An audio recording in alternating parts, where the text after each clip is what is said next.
Good afternoon and welcome to the Brown Bag Business Chat. Today we have the Contracts Manager for DFW International Airport, Ron Duncan, joining us. Ron's going to be talking about how small businesses can win contracts and do business with large public entities like the DFW International Airport. Ron, would you introduce yourself and tell us what you do there at the airport? Well, again, Heather, thank you first of all for inviting me to this brown bag luncheon. I think it's a great idea, and I certainly appreciate the invitation and the opportunity to speak to small businesses about our business opportunities here at DFW Airport. What do? I manage a team, supervise, lead a team, if you will, of contract administrators that purchase goods and services to support one of the busiest airports in the world. And we purchase all types of products and services. We actually have at DFW Airport a procurement department, and we have an airport development and engineering department. And airport development and engineering concentrates on engineering, architectural, and construction services because there's plenty of work in that area to keep a team busy. The group that I manage actually procures everything else, from support services, purchase of goods. We buy just about everything you can imagine as far as the services to support this airport, because even though we're the third busiest airport in the world, we only have about 1,800 direct employees at the airport.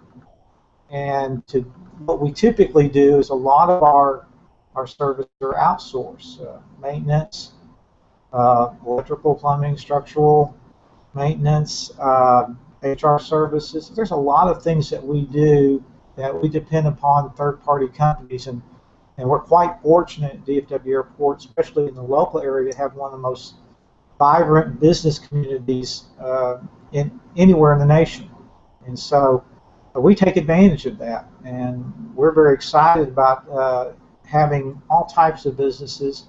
Yes, we do business with large companies, but we also do a lot of business with small companies. And one of the things that I would like to see is to have more small businesses become engaged in our bid opportunities. And in fact, it's one of the core goals of the airport to have small business enterprise engagement in our business. We actually have a small business enterprise goal overall of 15%, and I am proud to say that our small business engagement through either prime or subcontracts, we're at 25%. So we know that not only as an airport it's important to engage small businesses, but it's great for us as far as customer service and delivery of products and services that we need. That's awesome. I mean, 25%, that's a lot. It's a lot. We have approximately $1 billion of contracts in force right now through our department. Now, some of those are multi-year contracts and some of them are shorter-term contracts, but when you think about it, we spend in the hundreds of millions of dollars with small, minority, and woman-owned business enterprises. So we're very proud of that record. And it's not just because it's a goal to engage small, minority, and woman business enterprises. We found that these companies deliver on what we need. We specify what we need, and I have found that especially small businesses are much more nimble, and the decisions that are made locally. Oftentimes you're talking to the owner, which is terrific. Having been a person who's engaged with larger corporations and negotiating agreements with larger corporations, I can tell you it's quite frustrating sometimes to hear them say, well, I got to talk to 3 layers of senior management to get a decision. And what I love about small businesses is that you're often dealing with the owner or a senior level person within the company that can make a decision. You are sitting at the table with the person who's going to make the decision.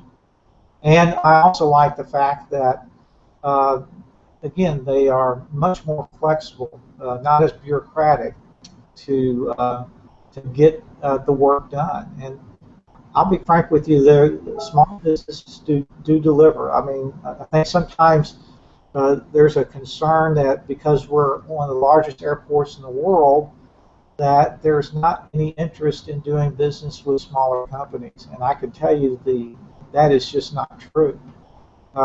Yes, we do deal with some of the largest corporations in the country, if not the world, but we also deal with small businesses too. I'll give you an example. For our HR department, for our retirement accounts, we have an actuary that does work for us. It's a small business out of Plano called pensionbenefits.com. Again, small organization. Obviously, there's much bigger HR consulting firms out there that could do actuary service. But this is a small business. We've been doing business with them as a direct contractor for almost 10 years. And why? They're a good company. They're reasonably priced, and they deliver. And I don't know if you're large or small. That's what you're looking for in a business. That's what the airport's looking for. Are companies that can deliver on the goods and services that they've committed to delivering for us. And that's the bottom line. Well, before we get too much further along here, I do want to remind people that if you're watching live, you can ask questions as we go along, and Ron will do his best to answer those through the Q&A app here in the Google Hangout. Or you can tweet your question to us using the hashtag BBBchat. So as you have questions or things that you want to add to the conversation, please feel free to send those in. We love including you guys in these conversations, and especially today, I think there's so much for our viewers to take away, and this is a great opportunity to really ask the questions that you normally don't get a chance to, so definitely take advantage of those. You've already answered a lot of my questions in your introduction. I know. Let's talk a little bit about, you mentioned just briefly kind of the types of products and services that you guys procure, but if we can go a little bit further into that, just to give people an idea of, you know, dealing with an airport or a similar type of public entity, just the breadth of the products and services that you're really looking for from contractors. Well, I mean, some of the different types of things is what you need to operate almost any business. I mean, the airport is a business, and so when you look at products, for example, something as simple as toilet paper and paper towels, you think, well, yeah, that's just small stuff, but we support providing those types of products to some of the terminals that directly touches our customers. We've got to have a reliable source of those products. And I'm proud to say that one of the companies that we do business with providing paper products is a small business, a small woman-owned business. It's called Torres Paper. And she's been doing business with us for approximately 7 years now. She has won, at first she didn't win contracts, but she started to win them after, 2 or 3 attempts. She got the kind of business relationship she needed with her distributors to have competitive pricing, and she's been able to deliver the goods. And that's important for us because it's important to our customers. The bottom line is we have to be able to be responsive to the traveling public. And with 62 million passengers going through the airport every year, they want toilet paper and they want hand towels. When they go in the restroom, that's exactly what they want. And I'm excited to see that a company like Torres Paper can deliver the goods. Light bulbs, that's another product. We buy about 100 different types of lamps and ballasts. And we've had small businesses involved with that. It's hard for me to kind of narrow everything we buy. We buy lots of uniforms, our police uniforms. We purchase uniforms for our staff that work at the parking locations. So they have a uniform look and fit. Um, we buy novelty items. We buy all types of services too. Uh, Again, I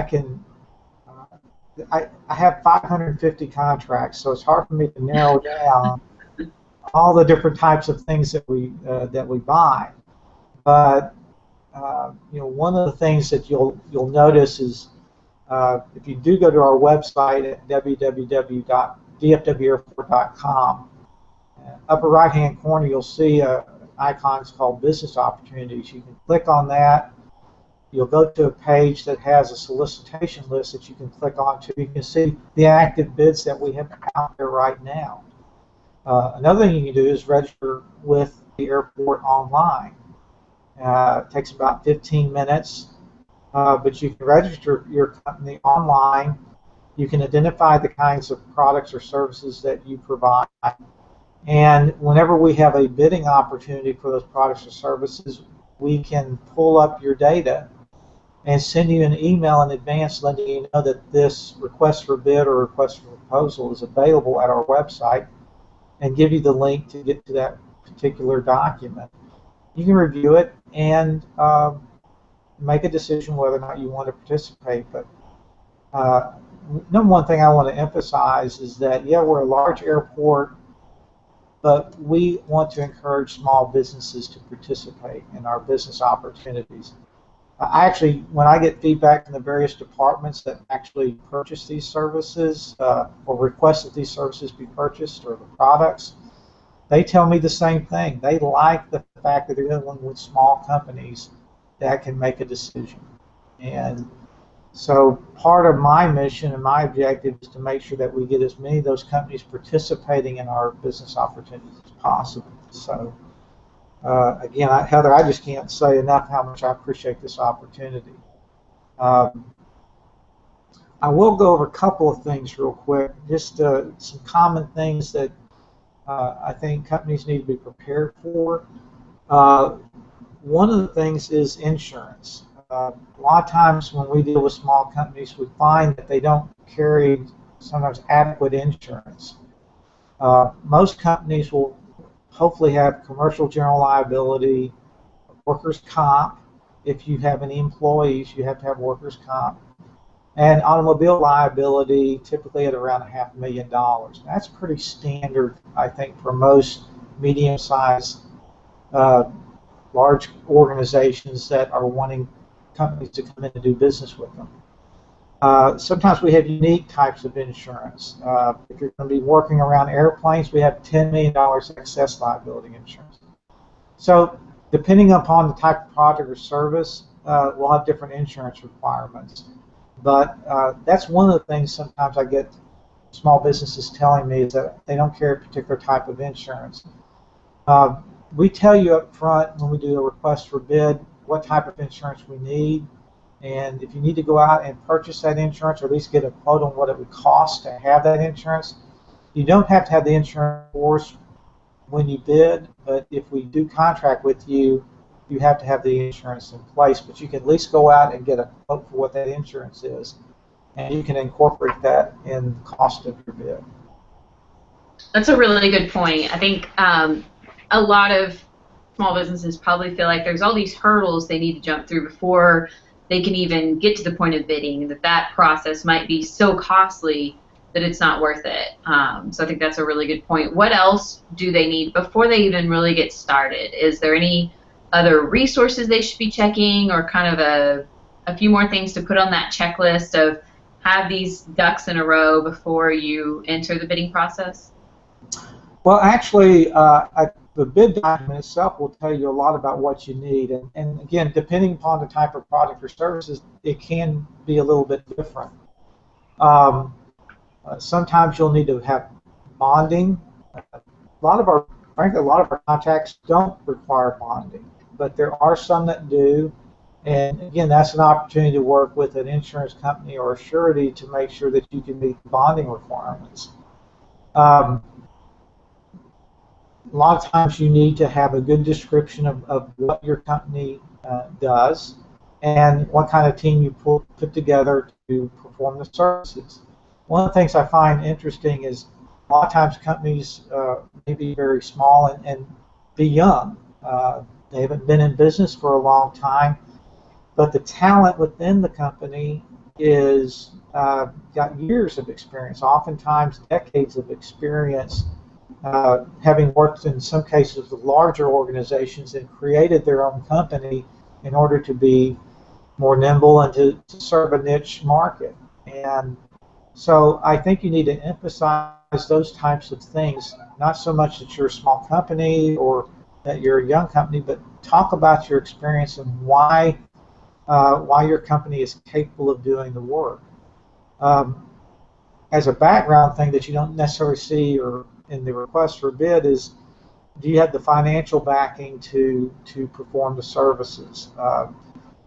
Oftentimes with public entities like DFW Airport or any city or county or school district, we cannot pay up front for products or services. Sometimes I get that question, and we can't do that. We have to pay for when it's received. So you have to be able to have the financial capability of floating the money, but also by state law, we have to pay you within 30 days. So it's not like, as a matter of fact, I have a lot of private sector companies say, I wish my private sector clients had that same requirement. But by law, Texas state law, we have to pay you net 30 for anything that's any product or service that's received and accepted. So I think one of the positive things is that you don't have to wait. In some cases, I've been told private companies will wait 90 days before they pay you. And you won't have that kind of issue with DFW Airport.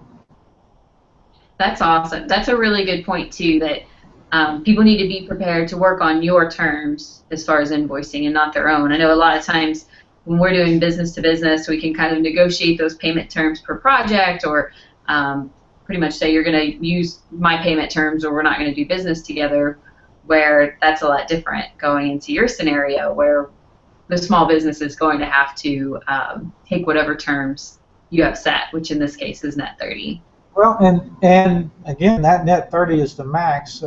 We often, we issue payments twice a week, so there are times when you can get paid prior to the 30-day period. So, and in some cases, companies will come to us and say, I'll give you a 1% discount if you pay me net 15, and we'll take advantage of that.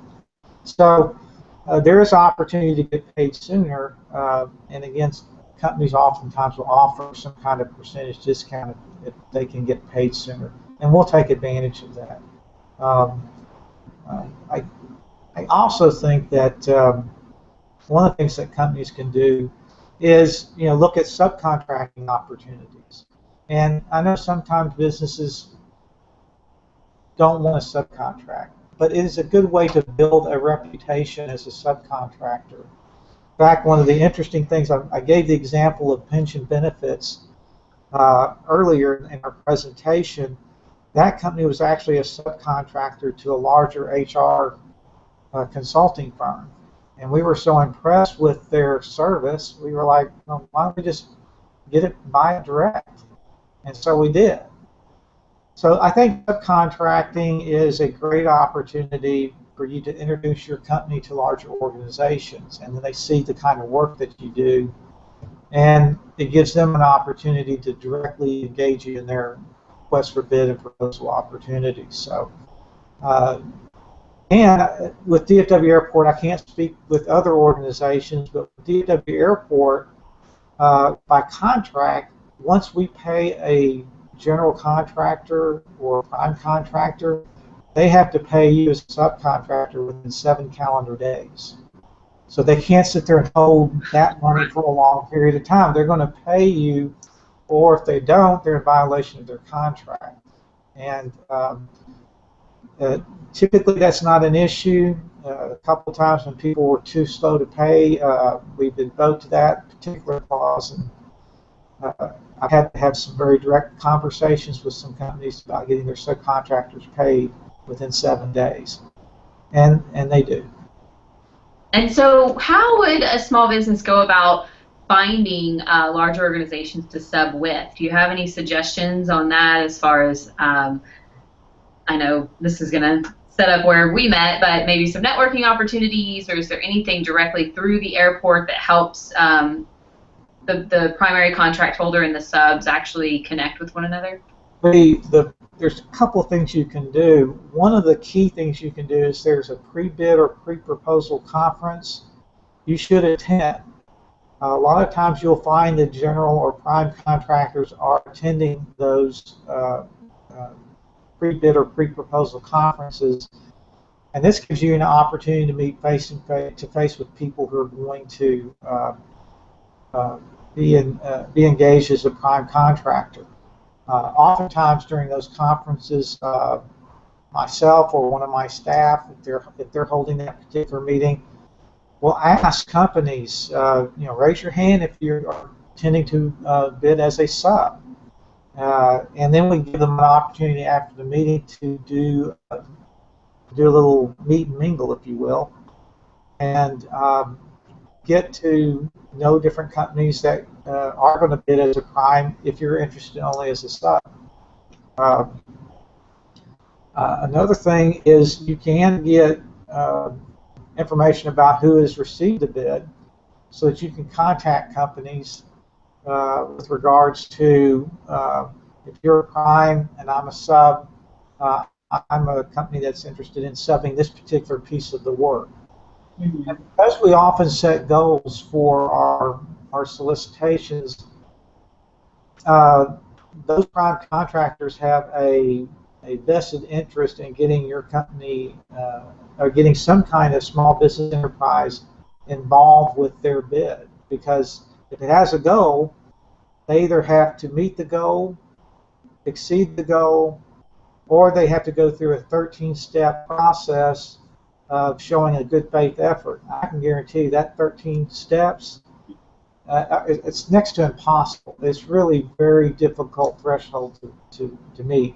It can be met, but it's difficult, and it's frankly a lot easier just to partner with a company that's a small business enterprise to be engaged in our contracting opportunities. So that's something that you can do.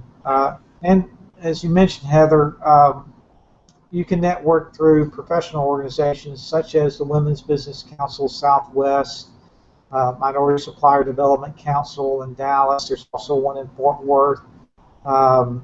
There are other chambers of commerce that are small business related.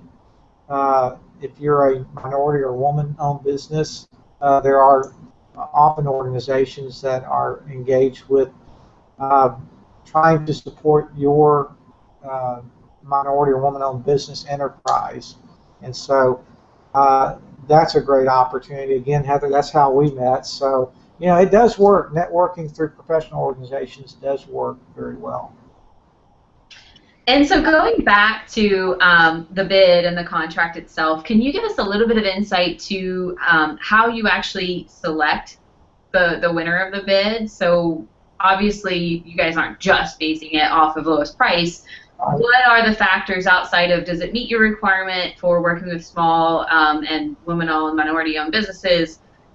Is the pricing, what we budgeted for? Does it make sense? And then where does everything else fall in as far as quality and other criteria that you have for actually selecting someone to do that project? That's an excellent question. There's actually a couple of different things that a couple of different processes that we apply because, frankly, the state law somewhat defines how we have to approach awarding contracts. Texas state law requires, at least for the airport, for municipalities, that you award it to the lowest price responsible bidder. So it's not just having the lowest price, but you also have to be responsive. That means you're going to meet all of the requirements that are stated within the request for bid. We have a scope of work, and we tell you exactly what we need. Your company has to be able to respond to that without putting what I call qualifiers or conditions that would make it non-responsive. I can tell you, even earlier this week, we found a company. They provided the lowest bid, but they put conditions on their bid that made them non-responsive. So we're going to the second low bidder and reviewing their bid to see if it's responsive. So while price is a key factor when it's a request for bid process, you also have to be responsive. And if you're not responsive to the requirements then that are stated in each request for bid document, then you're not going to be awarded the contract. Now, we also have a request for proposal process, which is, I would say, a little bit more of a subjective measurement.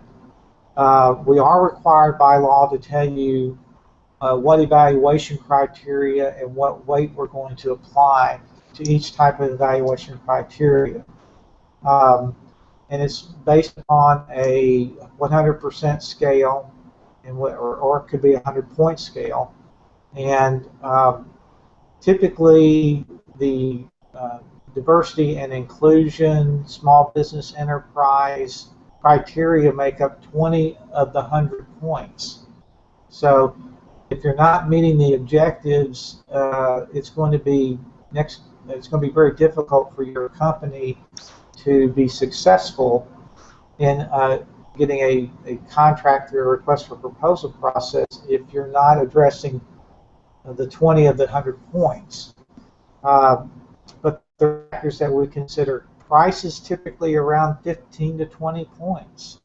So pricing is not the largest factor with regards to consideration of request for proposal.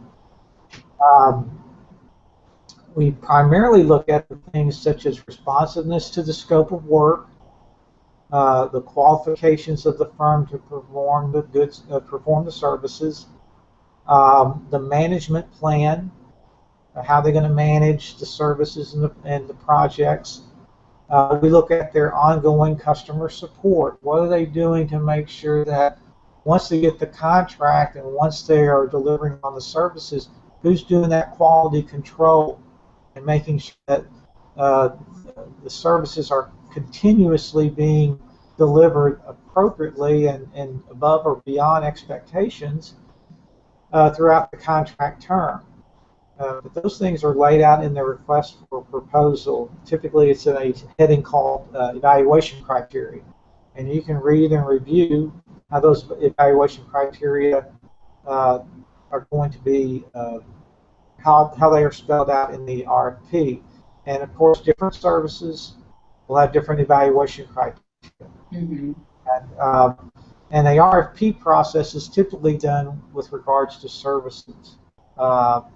Consulting services, other types of professional services, IT services, custodial services are also done as a request for proposals. So, and we just recently started doing requests for proposals for custodial services. So it's one of those sensitive issues where actually we discovered that companies were, they were winning on low bid, but they couldn't keep their staff because they were paying them so poorly. Right. And so doing an RFP process and being able to award to other than the lowest price proposal gave us an opportunity to review their staffing plans, look at how they are pricing their staff to make sure it's market competitive, and to see what kind of methodology they use for training their staff for appropriate cleaning, how they are scheduling them for different shifts to see if there's sufficient staffing, what kind of things do they do to give incentives to staff for good performance, what kind of management plan do they have to make sure quality control is there. So that can be almost a turnkey operation. We can basically hand it over to the custodial firm and not have to worry or do a lot of heavy oversight, and know that the facilities will be clean and presentable and project a positive image of DFW Airport. And so if someone has, let's say, a product or service that they feel like would just be perfect for the airport, mm-hmm. but there's not an open bid or call for proposals on that product or service, is it kind of a waiting game, or is there a way to introduce that and say, hey, I think this would be a great fit for you guys? How do I go through the process if there's not anything open at the time? There's a couple of answers for that question. One piece is the registration that I mentioned earlier, registering online with the airport, identifying the kind of products or services that you sell. And once you're registered, and as long as we have a good email address and you've identified the right products and services, uh, then you'll get that email notification in advance when one of our customers, when I talk about a customer here at the airport, I'm talking about uh, the one of the 30 departments that are out here at the airport that actually budget and order these services and are the direct benefactor of those services. So um, when they have a need, what they'll do is say, well, here's the scope of work that we want done, or here's the types of products that we need to purchase. And they submit that information along with what we call a requisition for funding. Now, one of the things, Heather, that we feel is important is to make sure that we're not sending your companies on a wild goose chase, working hard, putting together bids and proposals, and then you submit it and, well, we just want to know what the price was. We don't have any money to pay for it. One of the things that we insist upon here is to make sure that departments have these types of things funded. So when I get a requisite, what we call a rec and a spec, I get a requisition for funding and a specification to have an understanding of what they need, then we will do the request for bid or proposal. One of my contract administrators or one of the buyers will go out and do a competitive quote or request for bid or proposal for that product or service. That way, when you are responding to a request for bid or proposal, you'll know that there's money to back it up and that that is something that really is in demand. The second part of your question was, is there something available as far as having an opportunity to show a terrific product or service that you have available to you? My answer for that is yes, you can do that. Probably one of my jobs, even though I get dozens of emails daily, I do pay attention to these the companies who say that I've got something that's unique that maybe you don't even know that's out there on the market, but that can meet the needs of your business. And what I often do is try to gather some information about that product and then identify the appropriate airport department that may be a good end user for it. And frankly, this last week, Senior Contract Administrator Bill Ellis met with a company that did just that. I asked him to meet with them direct because he works with the department that actually would purchase that type of product, and it gives us an opportunity to review and see if this is something that would be applicable to us. Now, sometimes there is a waiting game. Your product may be something that was not budgeted, or your service was not budgeted. And as you can imagine, just like with any private company or even public entity, we all have to work within budgets. And so while we may not be able to do something in the near term with what you're offering, if it's not part of our budget, it gives us an opportunity to include that as part of a budget request in a future fiscal year. I know that sounds a bit discouraging, but to be honest with you, we have to work within budgets just like any other business. But if we don't know about it, then we don't know to budget for it. So you may not get immediate satisfaction, or if it's something that's so terrific that they're able to make a budget adjustment, they may do that in order to obtain that product. But oftentimes, people need to keep in mind that as a public entity and as part of the public trust, we do have to competitively bid or quote or solicit for goods and services. We oftentimes cannot just do a direct, you introduce your product and then I go, oh, I'll go ahead and buy it from you and spend tens of thousands of dollars. I can't do that, primarily because the public bidding laws don't allow me to do that. So, but there are some cases, if it's a sole source, if it's only available from one company, and the sole source justification can be documented, we can buy direct in that circumstance without a solicitation process. And that's true for almost any public entity. The key is having the right kind of documentation to support that, so that I call it passing the channel 4, 5, 8, 11 test. You know, nobody wants to be on TV trying to explain why you spent thousands upon thousands of dollars and didn't compete it. I want to be able to show this is why I didn't compete it, or yes, we did compete it, and this company provided us the lowest price responsible bid, or the best value with regards to a proposal. So. Fantastic. Well, we're coming up on our 30-minute mark. In fact, I think we passed it. Is there any other information, anything that you want to add that we didn't get a chance to discuss that you think would be helpful to the small business owners and sales managers out there? The key, I think, is when you get a request for bid, respond to what it asks for. You may be surprised. Sometimes we'll get people that will offer alternatives. Sometimes alternatives will not work. So in some cases, if it's very specific, if it's a no substitute, make sure you're not offering a substitute. Secondly, you're not always going to get awarded the first time. I think a lot of small businesses understand that sometimes it takes 2 or 3 efforts in order to finally get your foot in the door, but that can happen. I think about our temp staffing services contract as an example. We had a small woman-owned business that kept on trying, and finally ABBA Staffing became our provider. We contracted with her for nearly 5 years and spent almost $20 million in temp services with her. So, but she didn't get it awarded the first time.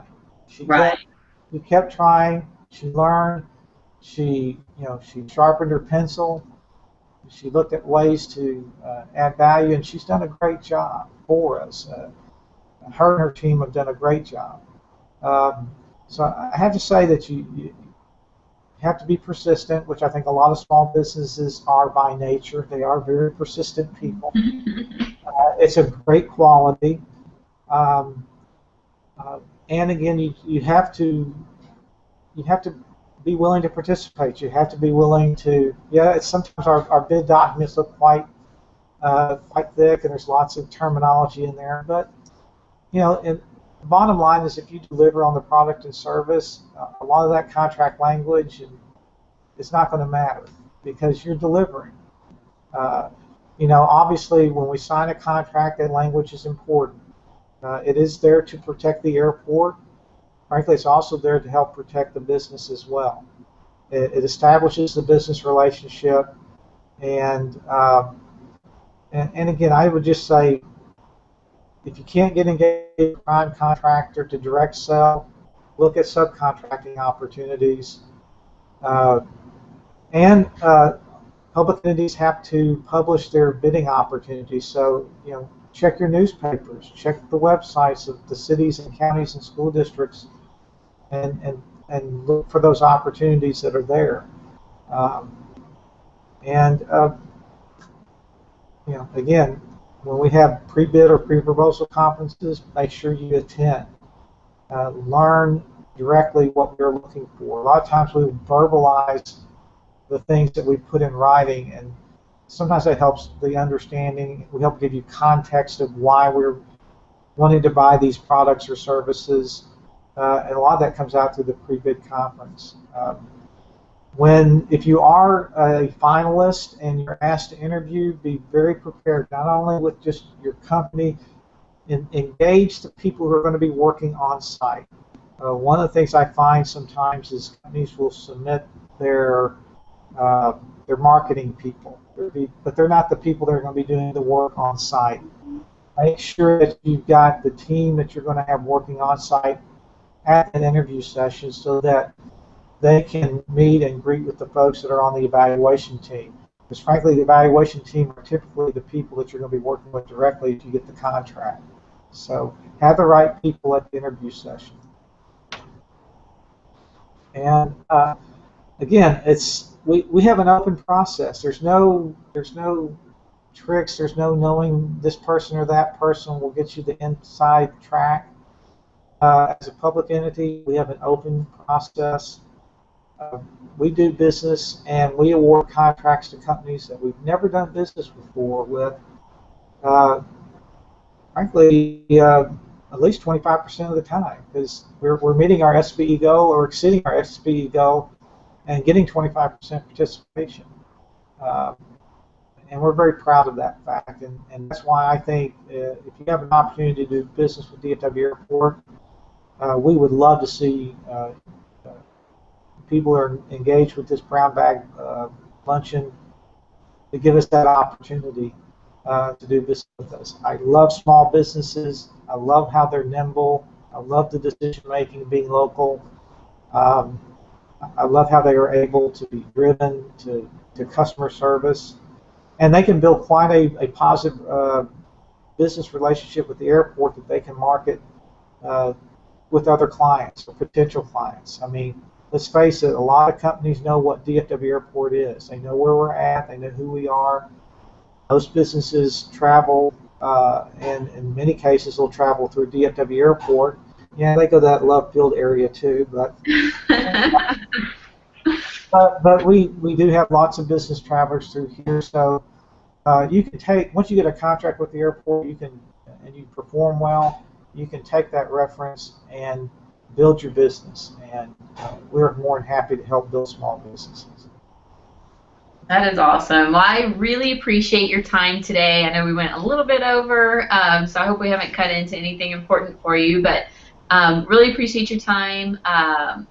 People that have questions, follow up. I know you earlier gave the website address, but if you would restate that in any other way that they can either reach you or someone on your team with questions they have in the future, then that would be great. Well, I would offer to anybody that if you want to know how to register through DFW Airport, I'm personally committed to see that happens. We have a person here on our team that helps on the registration side, but if you'll send to me your contact information, send it to my email address at rduncan@dfwairport.com. I'll be more than happy to email back to you the links and the steps in order to get registered. I think that if I'm going to come up here and say, I'd like for you to get engaged, I need to be able to give you that information, and that might be the easiest way for me to give you those step-by-step instructions is for you to send me an email.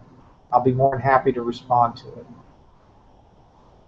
Very good. Well, thank you again. I look forward to talking to you again soon. Hopefully I'll see you around as I move through my membership process with the Southwest Business Council. But thank you again, and we will see everyone back here at noon Central next Wednesday. All right. Thank you, Heather. I appreciate this opportunity, and y'all, everybody have a wonderful holiday this year.